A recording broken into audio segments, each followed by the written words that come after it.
Good morning, everybody. This is awesome to be together in person, and obviously hello to everybody who's viewing online. This is joint work that Peter and I have done together. My name is Mischa Fisher. I'm the chief economist at Angi. You may know Angi as Angi's List, which we recently rebranded from. And what we're looking at specifically is, does occupational licensing reduce the effectiveness of customer search on digital platforms? And before we jump into that, we should be specific about what we're talking about in the context of occupational licensing. So what is it and how pervasive is it? So the BLS definition is a labor market credential, which is issued by a government agency that allows an individual to lawfully practice for payment. And these are pretty common as a labor market institution. You can see on the chart, we've started off in the 1950s with around 4% of the workforce, rising up to around a quarter of the workforce now. And this is consistent across both the US and Europe. And the typical economic story is that this is— May I just stop you for a second? I'm sorry, no pause. The online audience cannot see the slides. I don't think they're being shared. So online audience can't see the slides. Get that straightened out right now. Sure.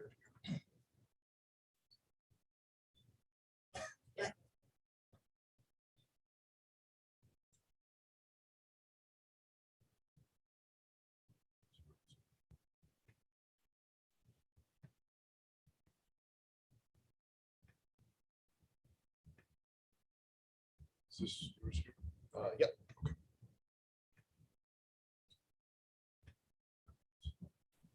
There we go.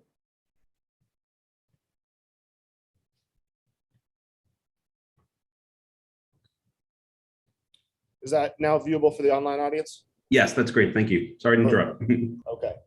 No, and thank you for getting that. So the trade-off, typically the Econ 101 story is you get better service quality and in exchange for lower labor supply and higher prices. So that is the sort of context for it. And there has been a policy convergence setting up why people care about this issue, starting off with the Obama administration, through the Trump administration, and now into the Biden administration. There's been a bipartisan interest in this subject at the federal level in terms of trying to understand and improve how well we understand this as a labor market institution.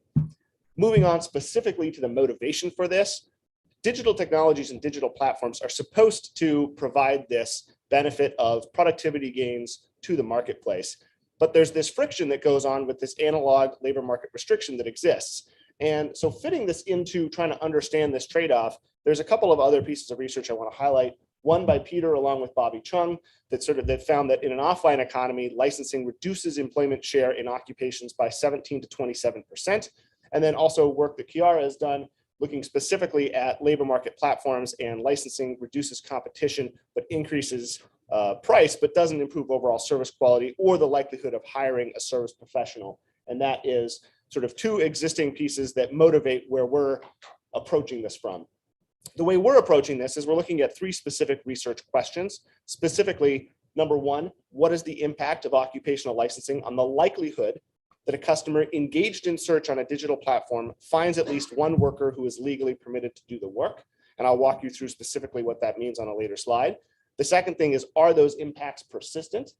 And then the third thing is, are they due to licensing increasing customer search on the platform, so a demand effect, or reducing labor supply of producers, leading to a labor shortage, which is of course our supply effect. So I want to dive into this first point here about the impact on the likelihood of search. So customer demand is met on the Angi platform when a customer pulls up either a app or the website and they dial in to try and find somebody to complete a specific task that they want to have completed. And that task comes in at the top of the funnel here specifically.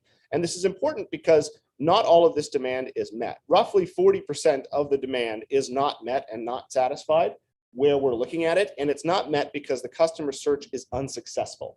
And that's a really important piece to dig into. So I'm going to walk you through the whole funnel. Specifically, we start off with the customer service request. So this is the consumer using the app to specifically say, I've got one of these 500 tasks I want to have completed in this local geography. And that task can be licensed or unlicensed. And that variation by state is what we're exploiting in our empirical design. It comes into the marketplace platform, which generates a lead that the platform is then looking to sell to service providers, which is our supply. The service provider pool, the number of available people around to do the work in that local geographic area, may be restricted by licensing induced supply restrictions. It may not be. And this outcome here, this search parameter is what we're looking at, the likelihood that that search is successful. So the reason why this is novel is because it fits into this funnel in a new way. And if you think about the classic sort of story of hiring a trades professional, you get quotes, you decide on a price, a scope of work, and then you may choose to hire or not hire. And that's the source of the very, very compelling work done by Chiara and her colleagues, looking at the likelihood of hiring and not hiring and price setting in the context of digital labor markets. What we're looking at is taking a step back earlier in the funnel, and we're looking at the likelihood of that customer search even being successful to start that process. So that's why our outcome of interest is specifically the probability that a customer searching for a service provider who satisfies the state requirements for working is met. And what does that look like specifically for the consumer? Specifically, you can see on the left-hand side here, this is what a successful search looks like. Somebody's interested in having cleaning done, and they're provided with 3 separate people who are potentially able to fulfill that. On the right-hand side, you can see unsuccessful search. So unable to connect with any pros for the project at this time. So that is what an unsuccessful search looks like. And that is our outcome of interest, is the probability that this search is successful. Our overall approach is threefold. So first off, we're using novel proprietary data from the Angi Home Advisor Marketplace platform, which is looking specifically at verified task level measures of licensing, which is a unique contribution. The second thing is we've got 2 research designs, specifically an event study, looking at New Jersey pool contractors and the licensing restriction that was added on them in 2019 by the state. And then we also use a cross-sectional border discontinuity design that looks at all tasks. And specifically, we find convergent evidence that licensing reduces the accept rate. So it reduces that probability that a consumer will have their demand met. Their reduction is persistent, so it stretches at least 2 years out. And the reduction in the accept rate is driven by a reduction in labor supply and not an increase in the volume of customer search. And we think this is a contribution for each of these 3 reasons. First is we're identifying successful search as a new margin along which occupational licensing impacts labor markets. The second thing is we're one of the first studies to show that the impact of licensing exploiting this task level variation in licensing, and we demonstrate that licensing produces persistent labor shortages. So that unique aspect of the search as a new aspect of understanding the overall market flow is where we fit into this existing literature that finds a reduction in supply without an increase in quality or likelihood of hiring. And I want to briefly set up the overall market background before Peter gets into the empirical design and results. Specifically, we're looking at the home services market. This is a market that we estimate to be about $600 billion.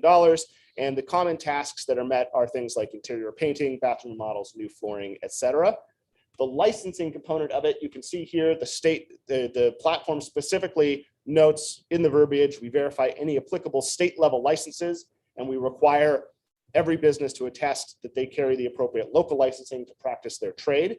And this task level licensing fits really, really well with David's previous work looking at the idea of work as a series of discrete tasks, and we're able to exploit that variation. So this is a heat map showing the intensity of state level licensing by the 500 plus different categories that the platform facilitates. And you can see an example would be within the plumbing work category, you might have something like installing a water heater, which requires a license, or clearing a clogged drain, which does not. So it's the same labor pool potentially, but the nature of the task level licensing is different. So with that, I think I'm okay on time, and I'm going to hand it off to Peter to walk through all the smart stuff. Thanks, Mischa. And it's been a huge pleasure to do this work with Mischa. He was the chief economist for the state of Illinois when we met, and he did a lot of work related to licensing in Illinois. So it's been terrific to have him as a partner. I want to talk to you about the 2 research designs that Mischa mentioned. So the first, before setting that up, I want to talk about the types of variation that you typically see in the literature and what we can learn from these different types of variation. So first, you could have quasi-random assignment of licenses to people within the same state. So an example of that would be that there is idiosyncratic variation in the timing of when a customer knows that a particular person has a license. And that variation can be used to assess the signaling value of licensing on outcomes. And so, for example, in Chiara's context, they have latency in when a service provider is known to the platform as being licensed, and then customers can see that licensing badge. In the other kinds of variation that you can have in this setting is state level variation in the licensing task. So effectively, you have the same task, but it's licensed in one state, it's not licensed in the other state. And given the fact that the task is the same, it's almost like bizarre that you have the variation that we have to exist with, right? And there are going to be two kinds of examples of where you can see that variation occurring very naturally. You might have differences in licensing across state borders. That's going to be one source of variation that we're going to exploit. The second variation that you might want to exploit is changes with a given law within a specific state. So for example, in the state of New Jersey, we're going to exploit a change in the law that required folks working in pool construction to have a license. And from this type of state level variation in licensing, what you can learn is the impact of licensing laws and outcomes. And we focus on this kind of variation because we think that it contributes to the literature, and it also speaks to this policy or question at the federal level about to what extent do we need to harmonize licensing across space. So first, I'm going to do a deep dive into our event study specification. To give you some more context, in July of 2019, the state of New Jersey passed a law that required 17 of the 18 tasks in the pool primary work category to cover a license. So for example, installing a pool, repairing a pool heater, they required a license. There was one notable exception, which was cleaning and maintaining a swimming pool. And we're going to leverage that variation. The data that we're going to have is going to cover the 4 years prior to the passage of that law, starting in January 1st of 2016 and going about 2.5 to 3 years after that law. The method that we're going to use is an event study approach that was developed by Gardner in his 2000 paper.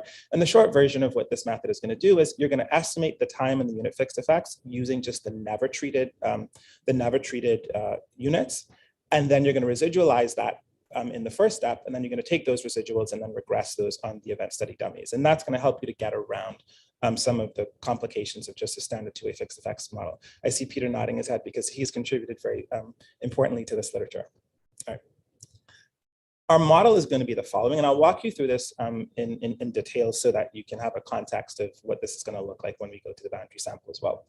Our outcome of interest is going to be whether or not a service request R in state S in month M in calendar year Y and relative year tau is accepted or not. So this is going to be a binary 0-1. These alphas here are going to be the event time dummies at the year level. And so what they're going to capture is average differences between New Jersey and all other states in the accept rate for the pool tasks that are going to be covered by the license. So we're going to focus on the 17 tasks that are going to be covered by the license. We're going to control for state fixed effects, month fixed effects, and calendar year fixed effects. And everything is going to be relative to the estimated impacts in T-1, so the year prior to the law.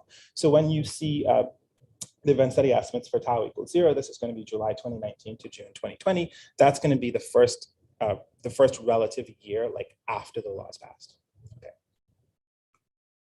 So here's our event study figure. On the horizontal axis, this is going to be the relative event year, and on the vertical axis is going to be the difference in the accept rate between New Jersey and all of the other states. And what you can see here is that relative to the difference between New Jersey and the other states in the year right before the law, there's going to be no differences between New Jersey and the other states leading up to the passage of this law. In the first year of the law's passage, you're going to see this dramatic reduction of about 13 percentage points in the accept rate for New Jersey for these tasks that are going to be covered by the pool licensing law. What's nice about this event study design is that we can look a few years out into the future to see, is this shortage going to be persistent, or are you going to have a situation where this law is going to temporarily displace requests, and those requests are going to subsequently be taken up in future years. And what we can see is that the point estimates are going to be relatively stable, and that's going to suggest to us that the labor shortage caused by this law is going to be persistent. Embedded within this framework, we actually have about 50 different comparisons, because we can look at New Jersey relative to all of the 49 other states, including the District of Columbia, and we can separately estimate like a difference in differences specification, where we estimate the impact of the New Jersey law on the accept rate in New Jersey using the other states as a control group. And this is just a waterfall chart that shows you what these point estimates are going to be. So negative point estimates are going to mean that the licensing law reduces the accept rate in New Jersey relative to the controlled states, which are going to be labeled here on this vertical axis here. And what you can see is that in 39 out of these 50 comparisons, we're going to find a negative point estimate. And so the probability of this happening by random chance, like the probability of having like 39 heads in these 50 trials, is going to be relatively low. And so we learned two things from this. So the first is that our results are not going to be driven by like any one specific outlier. In addition to that, the mean and the mode are going to be around about the same point. And the variation is not just coming from just one state. Remember when I was introducing the event study that I mentioned that there was one task that was not covered by the licensing law, and this was cleaning and maintaining swimming pools.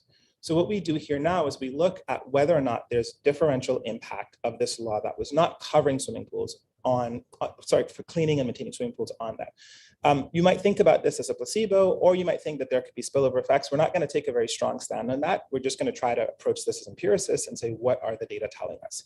So what we run here is a difference in differences specification, where we look at the impact of this New Jersey law on the set of tasks within the same primary work category of pool construction that were formerly like untreated directly by this task.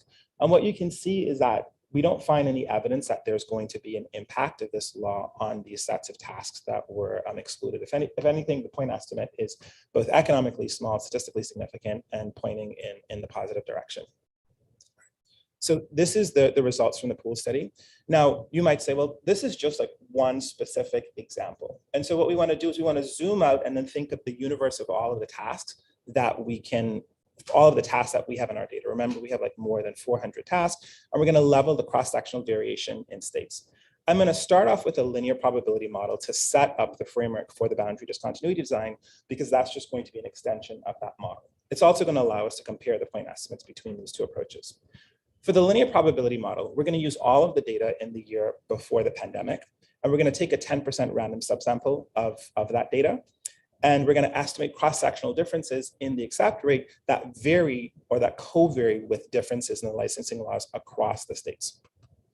Similar to our event study, we're going to have as our outcome a dummy variable that equals to 1 or 0 that's going to measure whether service requests are for task K in month M in state S, whether that's accepted or not, as a function of whether or not the task is going to be licensed. And in our most stringent specification, we're going to include task fixed effects, month fixed effects, and state fixed effects. To give you a sense of how the inclusion of these different types of controls impact the results, or like how the tightness of the comparison affects the results, we're going to include a model where we have no fixed effects, a model where we have state and month fixed effects, and a model where we have state, month, and task fixed effects. And what we're going to find is that in our preferred specification, where we are comparing the same task across two states, in one state where it's licensed and in another state where it's not licensed, we're going to find that licensing is going to reduce the accept rate by about 12 percentage points. And that's going to translate into about a 21% reduction in the accept rate. To get a sense at mechanisms, what we then do is we aggregate the volume of tasks or the number of requests at the state month task level. And we run a regression of the log of the number of requests on whether or not that task in that state is going to be licensed. And this is going to give us a measure of whether or not the customers are going to be responding to licensing. And we find no evidence that there's an increase in search volume as a result of the licensing. By contrast, when we aggregate the total number of accepts, we're going to find that there's going to be a substantial reduction in the fraction of accepts. And so this is going to be driven primarily, if not entirely, by the reduction in supply as opposed to any change in demand. This is also kind of indirect revealed preference evidence that that customers aren't explicitly valuing licensing. And this is consistent with what Chiara finds in her paper too, where they're able to leverage the within-person variation in licensing. Okay. Now, you might be worried that these cross-state comparisons are suffering from any kind of like potential endogeneity issues, because it might be that there are local labor market conditions that are driving differential selection in terms of occupations and so on and so forth. And so in order to deal with that, what we're going to do is zoom in on the set of service requests that are originating from counties that straddle state borders. And the intuition for this design is going to be that within a local labor market, we're going to be exploiting plausibly exogenous variation in the licensing laws. The data frame that we're going to use is going to be similar to the linear probability model so that we can have comparability, the full set of the first year prior to the pandemic. And then we're only going to include service requests from the border counties. Let me give you an example of what that looks like. So this is the state that I hail from, and many of you have passed through at some point in your lives or your careers. And if you look at this local labor market that straddles New Hampshire and Massachusetts, so Rockingham counties in New Hampshire, Essex counties in Massachusetts, and there's variation, for example, in whether you're required to have a license to do a kitchen remodel. In the state of Massachusetts, it's a requirement. In the state of New Hampshire, it's not a requirement. And so we're going to be exploiting exactly that variation in whether a state licenses a particular task and seeing how the accept rate differs between border counties that are in the same local labor market. We're going to augment our linear probability model by including a series of boundary fixed effects. And we're only going to focus in on those service requests that are originating from these border counties. So all of the requests from the interior counties are going to be ignored. This is showing you like the very same table that we had for the OLS estimates. And I want to draw you in on this first column. So remember that in the first column where we had no fixed effects from the OLS, we had a point estimate of about a 3 percentage point reduction. When we include the boundary, fixed effects, we see that that goes up to like a minus 9 percentage point reduction. And so what this is going to suggest is that any potential endogeneity was biasing us downward. And in fact, even as we include more stringent comparisons, that's exactly what we're going to find to be the case. In our most stringent comparison, where we're looking at the same task, and we're looking at differences in the accept rate between states that license versus states that don't license that task, we're going to see about a 13 percentage point reduction in the accept rate. If you were worried that maybe we should have an even more detailed comparison, we also include interactions between the border dummies and the primary work categories.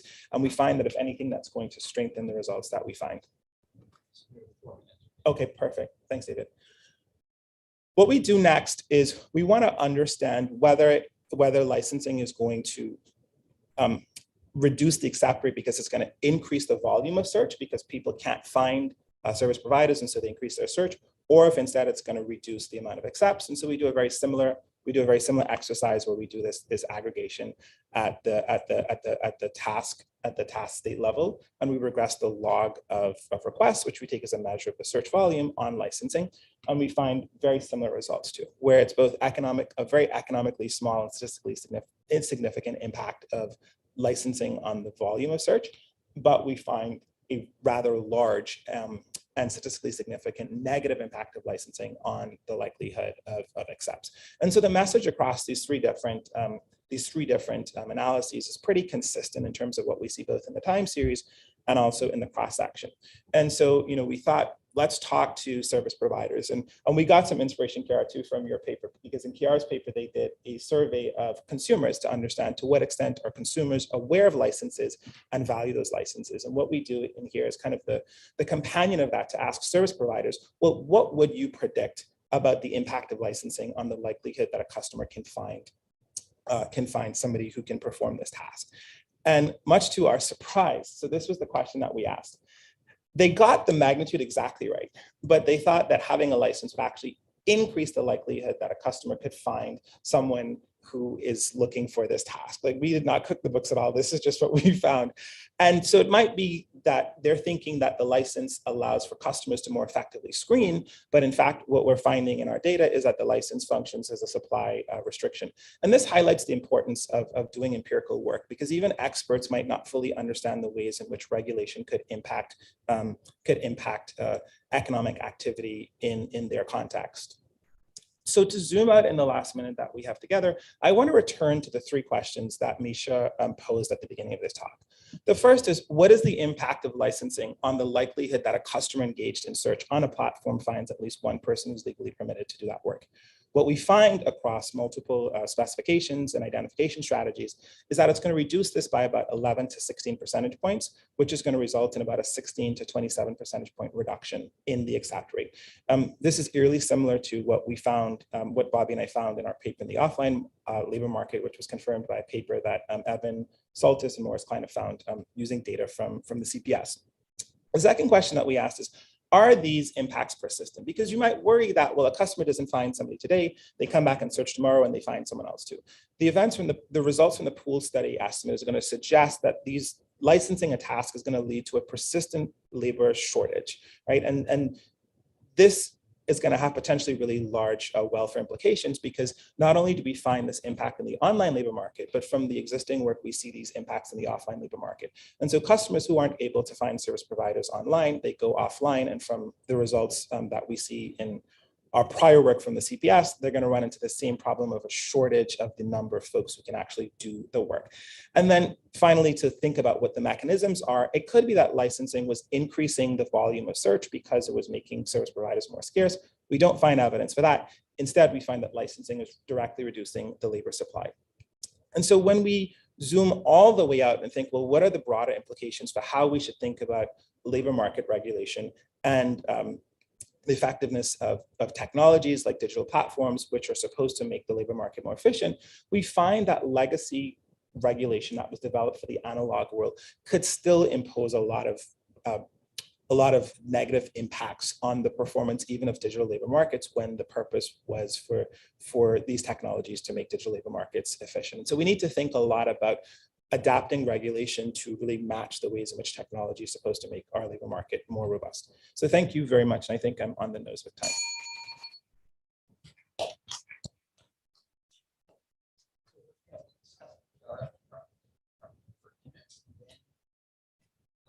Sorry, do you mind helping me? Because I'm not sure I can do this.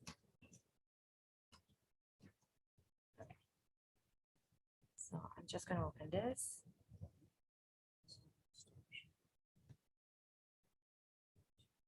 Oh, okay. This one.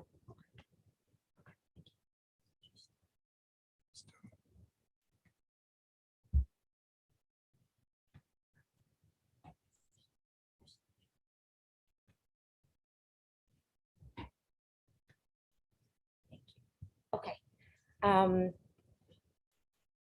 right. Thank you to Alex and David for giving me the opportunity to discuss this paper. I really enjoyed reading and seeing how the paper actually developed. Peter and Mischa have seen my reflections on this paper quite a few times by now, but I hope there's still some meat there that's worth working on. Okay, so the paper at a glance is quite robust in the result that they find. They try to answer these basic questions of the effect of licensing regulation on the probability of finding professionals online. And they also try to divide whether the effect is driven by an increase in demand because now people have more trust in the quality of these service providers, or a decrease in supply because providers now have to incur these investment costs before entering the profession. They have three separate methodology, and I really admire them for the hard work that they've done in sort of trying to look at this question with these data across three different ways of cutting the data. And they basically find the same result. Through fixed effect OLS, through boundary discontinuity designs and event study designs, they find that the licensing regulation decreases the probability that a provider is available. It's not quite yet a transaction, but it's part of the funnel by 10 to 15 percentage points. Okay, and that's in percent is a really big deal. It's up to 20% decrease in the probability that a provider, in the baseline probability that a provider is available. They also show that the effect is driven by a reduction in labor supply rather than increases in requests. And one of the things that they didn't show, but it's worth mentioning, is that the effect is actually bigger in rural counties. And so it disproportionately affects people who don't live in cities. And so, again, just simple, basic demand and supply model, what they show is that even if the expectation of occupational licensing regulation is to increase the willingness to pay for these services and increase the demand for these services, in effect, the only effect that they find is a reduction in supply. And actually, you don't need to be an economist to understand this. Their professionals themselves understand this quite well, despite what they claim about the availability of service providers. There's a couple of other questions that they've actually asked in the survey, Peter and Mischa asked in their survey, and the tradesmen understand that if occupational licensing were not there, there would be a major impact, modest to major impact, in the entry of new service providers in their industry. And they also understand that pros with a license, professionals with a license, earn more than professionals without a license. So it's sort of even clear in their mind, and that may be part of why their trade unions push for these kind of regulation. Okay. So let me just step back and give you a sense of what we know about occupational licensing and occupational licensing in home improvement. And then within these setting, I'm going to add what I think the paper adds and what I think the paper could even add, given what they're doing right now. Okay, so what we know is based mostly on single occupation studies. Okay, we know from teachers, from medical professional studies that saw some of their regulation change across states or over time, that more stringent licensing has little effect on quality, or positive effects are unequally distributed. They are predominantly distributed. For example, my co-author Brett Larson has looked at teachers, and he saw that positive effects of more stringent licensing requirements are concentrated in high income geographies. The research has also mostly focused on supply side outcomes, wages and employment. And even if some of them sort of have welfare implications for consumers like Soltas and Kleiner, those claims are based on just data on wages and employment. Okay, we don't know much about consumer side outcomes, prices, aggregate demand, how consumers perceive quality. Okay, and online platforms like Angi have actually created additional reputational mechanisms that could substitute for parts of occupational licensing regulation, a little bit sort of following Carl Shapiro's idea that, you know, occupational licensing is needed only if we don't have other forms of reputational incentives. Yes. Your slides are not visible. They're not advanced to the audience. Is that Oh. correct? They're looking at the wrong screen. It's not your fault. Okay. They're seeing your presentation screen as opposed to the main screen. Can Uh-oh. you switch to the one that's being shared? Yeah, no, absolutely. So, yeah, so that what's being shared is the presenter notes as opposed to the slides themselves. It's a discussion. That's what, yeah. Oh, I see. Okay, That's cool. why I needed help. Thank Is you. everybody, someone in the internet, the outline will confirm that that was an improvement? I'm gonna take that as yes. I can see it on my, Thank you. on my Zoom. Great. Thank you so much. Okay. Come home improvement. Home improvement is a big deal in the US. It employs 6 million people here in the US, and it covers many professions. So now we're moving from sort of mostly case studies to maybe a case study, but that covers a lot of professions: electricians, architects, plumbers, and so on and so forth. Okay, and I really, the way I think about my paper with Brett Larson, Andre Fradkin, and Eric Brynjolfsson is that these two papers are extremely complementary, and they sort of show very sort of coherent results with one another.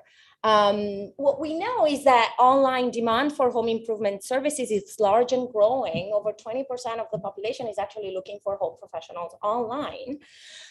Consumers know very little about occupational licensing regulation. They don't even know whether there is such a regulation in their country, in their state, for the profession that they are looking help with.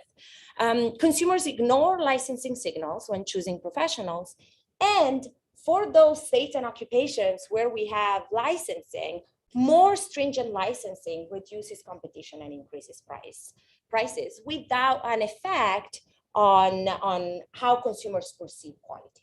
Okay, is measured by ratings. And so what does this paper add? And now I cannot go on. Now I'm stuck. Let me see if I can click on this one. Yes, here, I can use this one. Okay, I can use this one. Thank you. Okay, so what does this paper add? So this paper provides further evidence that occupational licensing is a barrier to entry. And I don't want to discount this contribution, because many of us who've done some work on occupational licensing, we've often heard the criticism that this is just a case study. But now we have more and more evidence that goes all in the same direction. And so we should act upon this growing evidence.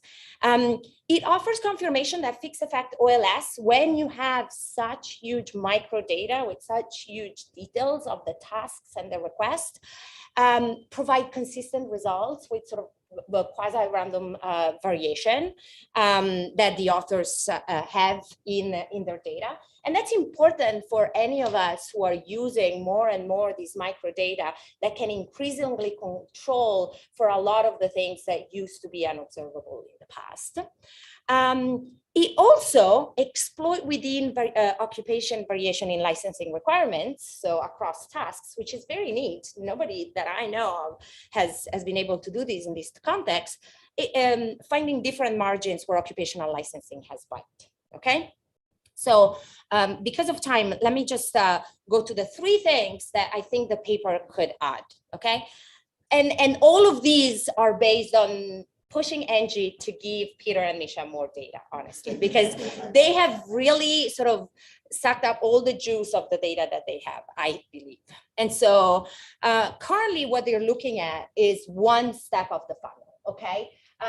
There's a request submission. Of course, they look at the aggregate number of requests. They don't see much, but conditional on requests, there's a lot of things that happen before a transaction takes place. They could see professionals are qualified for the job. We don't know how many professionals are even qualified for the job, but actually Angi does have that.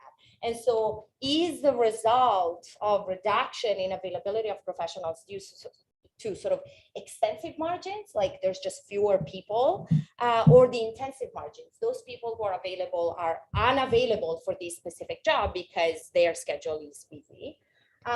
You can also look at sort of availability of choice, right? Like the current outcome is this number at this part of the funnel greater than 0? But we could see a choice, having a bigger choice set may increase consumer welfare.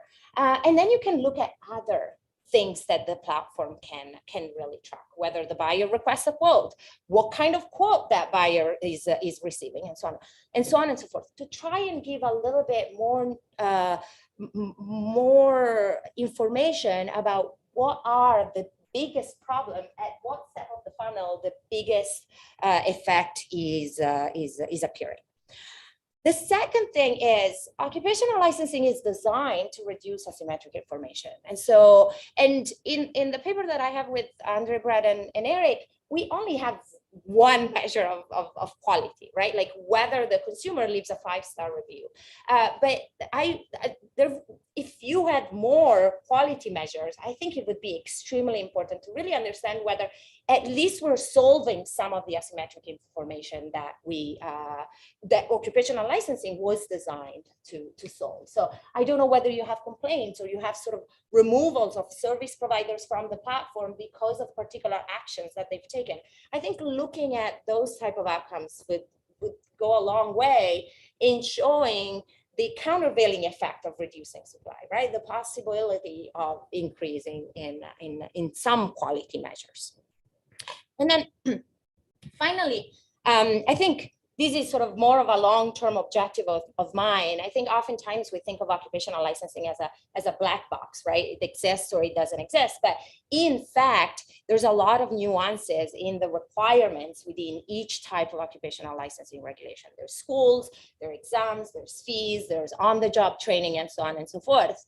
And it would be really neat to try and understand what, like, the benefits and costs of each of these dimensions of regulation. And Peter and Mischa have used 2 million observations. This is a 10% sample of the data that they have. They could look at 20 million observations. So I'm wondering whether that level of observation gives you some granularity in trying to get at this question.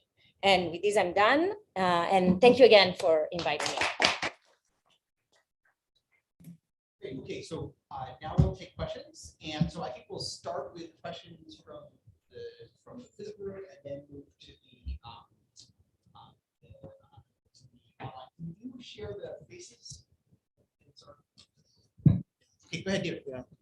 And is it possible for us to just say like a quick thank you to Kiara Oh, and a yeah, quick go ahead. response Do you want to to? respond quickly? Yeah, Please do. very briefly. So first off, thank you so much, Kiara. Kiara has seen this paper like many times, and she's written a phenomenal paper herself. And we agree that we think that the papers are very complementary in terms of like where our paper is strong. We think that where her paper is strong, because their platform is a lot more customer facing, like our data are relatively weak.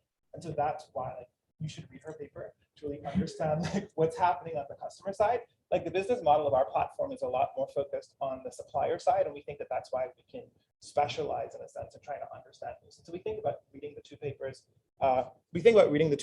In concert. Yes, we do have more data, and the vision is really, this is the very first foray that Angi is doing in terms of this kind of research partnership. And so what our mission is to have this paper as a proof of concept that this work is really important for understanding questions that are facing kind of public policy, but that are also facing the business. And then with the success of this paper, they will say, you know what, we should like invite more researchers to come out. So us getting the opportunity to present here has been really critical for that. Why don't you guys stay there while the questions? Yeah, perfect. Is it possible for you to switch the screen to the Hollywood squares there? Okay, well, let me take the first question. Go ahead, David. Just a couple, I think, pretty quick questions. One is, if consumers don't know, and you just echoed this, about licensing requirements, why is what happens to the quantity of search informative? It seems like they have no idea what licensing requirements are, and they perhaps have no idea how Angi works either. You know, why would we expect them to respond? The second is, you know, what do you know? And I realize the answer, unfortunately, not much about where else people advertise and find these kind of professionals, and is there just sort of reshuffling?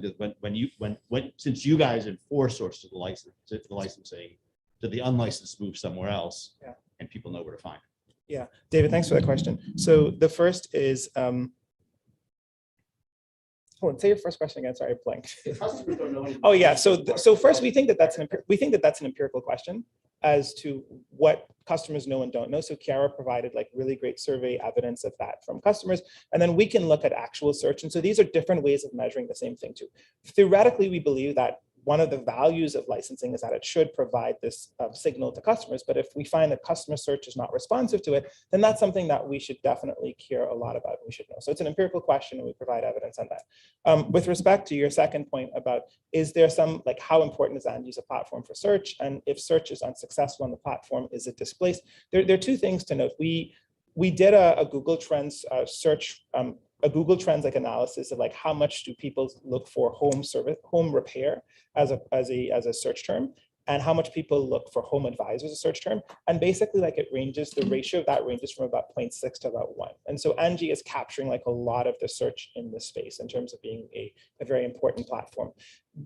When you read the results of our paper in conversation with the results from the previous paper that Bobby and I had, where we use the licensing data from the CPS that Morris helped to put that question in the CPS, we find that even in the offline market, you see a reduction in the share of people who are employed, right? And so effectively, like if folks can't find search on the platform, they go offline, and they run into the same like restriction in terms of the share of people that are in the occupation. The final bit of evidence too is we see the persistence from the pool sample, which suggests that this really is a real shortage. This isn't just something where you have displaced demand. Great. Yes, go ahead, Eric. Do you have a microphone?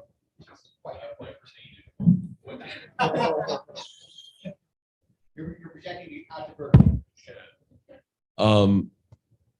Does New Hampshire have a law that says that if you're going to do this work, you have to carry a certain level of insurance? Is my first question, because there's an issue about maybe what we're learning here is that if you regulate the need for insurance, then the licensing is just rent sinking on top, and there's no estimated information. The second is a research agenda. If you could you're reading my Google Notes. if you could get data on the insurance contracts, it would be interesting to know whether the property casualty people charge you higher rates in New Hampshire if you're someone who chose not to get a license or not to get a certification from whatever local organization. Because if there was no gradient on the insurance premiums, it would show that the people who were paying their own money and investigating this and keeping tabs on this don't believe that the certificate's worth anything. Yeah, so this is definitely something that we want to look at. That's a part of the research agenda. We actually have like an ongoing set of data collections that we're doing relative to that. In the medical profession, this is a context where there's both licensing and there's insurance. And so it's like, whereas theoretically it might seem that the insurance could be a substitute for the licensing, in practice, you see that the licensing is positively correlated with insurance in some industries. And you could potentially have like the opposite thing happening, where you've like licensing goes out of control, and then also like insurance is going out of control too. But we definitely going to work on that both theoretically and empirically. Great. Okay, I'm going to take an online question from Joanna. Yes, super interesting. I'm really interested in the distributional impact on the provider side, to the extent that some providers benefit from licensing by getting more clients, while others now have to drop out. And do we know if some had to drop out, especially in the case of the pool installers, who these businesses are? Might have there been smaller businesses, perhaps more disadvantaged, from more disadvantaged areas, or anything like that? Would be really interesting to know more. Yeah, that's a really good question. So there's a couple pieces to it. The first is, I think the consumer effect is also a proxy for where the impact happens, and that's going to be in those more rural areas, which we didn't cover in the presentation, but will be in the final paper. In terms of the distributional impacts, that's kind of on our list of next things to look at in terms of what the impact is on tradespeople. Overall, I mean, I can say anecdotally, these things do tend to hit people who are more disadvantaged. So we're in Illinois right now. As an example, Illinois has, certainly when I was handling licensing for the state, there was an attempt to put a proper professional license on interior designers, as opposed to just title protecting it. If you do that and you add that barrier, it's an economic barrier, it's going to hit certain people who are more disenfranchised harder than others. And so that I've got sort of, N of one example of it, but certainly I think that's something we'd like to understand better in the context of future research, because it is pretty important. And but the effects are going to vary a lot by state, just because you end up with things like bonding, insurance, title protection. There's so many of these different mechanisms. Great. Is there another question in the room? Okay, we take the question from Enrico. Interesting paper. I was wondering if you have data on prices. It seems to be a very interesting margin to study. In the presence of these shortages, what happens to the price of these services as opposed to that platform? And how long does it take for prices to adjust, if they do adjust? And so if they do adjust, then it opens the question of why the shortage persists in the long run, why there's no more entry into this market, given the licenses are not all that hard to get ultimately. That's a very important question. So there's two components to price. There's the price that somebody is paying for leads, and then there's also the price of the final job. The platform is geared around the lead price, because that's effectively what we're selling. The price for the job is what you're getting at, and it's something that I think is observed more strongly in Chiara's paper, because that's not something that our platform is necessarily doing in the same way. But there's a unique cultural quirk that's easier for economists to lose sight of that exists in this industry. If anybody's ever tried to hire the in-demand local tradesperson for your area, you probably have encountered this, because what they say is, great, yes, I've got a good reputation, I'm happy to do your kitchen remodel, you're going to wait 4 years. Because they don't adjust prices in the same way. It's very bizarre. I think it is in some ways cultural, but pros like to defer out a longer pipeline versus raising prices and trying to let the market clear immediately. And that's just a quirk of the industry that I don't think is very well understood. Did you have something you want to add to that? Yeah, we think that this is a super important question. You can even think about this as a kind of consumption smoothing too, right? You could either increase prices in the short run and then have like a drop in demand in the future, or you could like smooth out your work over a longer period of time. So it's not even obvious that like not adjusting prices in this context is suboptimal, but this is certainly something that we've thought a lot about. But as Mischa mentioned, our platform is more producer facing as opposed to consumer facing. And so like we think that the results in Chiara's work, which show that licensing does raise prices on the back end, is pretty convincing. Okay, since there are no other, I have kind of three comments, questions, partly chart channeling things that are said online. One is, I think you would, and Jenny Hunt raised this point, you'd want to be concerned about people substituting towards non-agent, right? Angi is enforcing this licensing, whereas the terrestrial world is not. So I might just go on Angi and go, oh, I can't find a person. I don't know why. I'll do something else, right? So it may not be restricting supplies as much as it appears on this platform. A second question is, we'd really like to know the quality of the job performed, right? So I may not, if you had a measure of complaints, right? I don't know if customers complain to Angi when they're unhappy with a pro, right? That would be interesting. So does the ratio of complaints to, fulfilled requests fall, right? So that would suggest there's some other benefit to consumers, even if they weren't very aware what was going on initially. And then I think the final point, I'm sure this is not a new point, is, this is a case where, pool cleaners or pool, where licensing may be less relevant than others. Like we don't have the experiment where we decide to move to unlicensed heart surgeons or something, right? And probably there it would matter.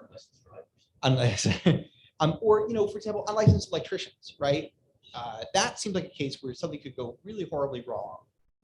And you would, so it would, I don't know if that exists, right? But there are trades in this, say, where you can imagine licensing would be really consequential. The consumers wouldn't know to worry, but they ought to be worried, right? Unlicensed plumber, unlicensed electrician, unlicensed architect, so I don't think we have that experiment. This is something that comes out in Evan and Morris's paper as well, that, kind of the margins that we're getting to look at are the margins where licensing is really optional.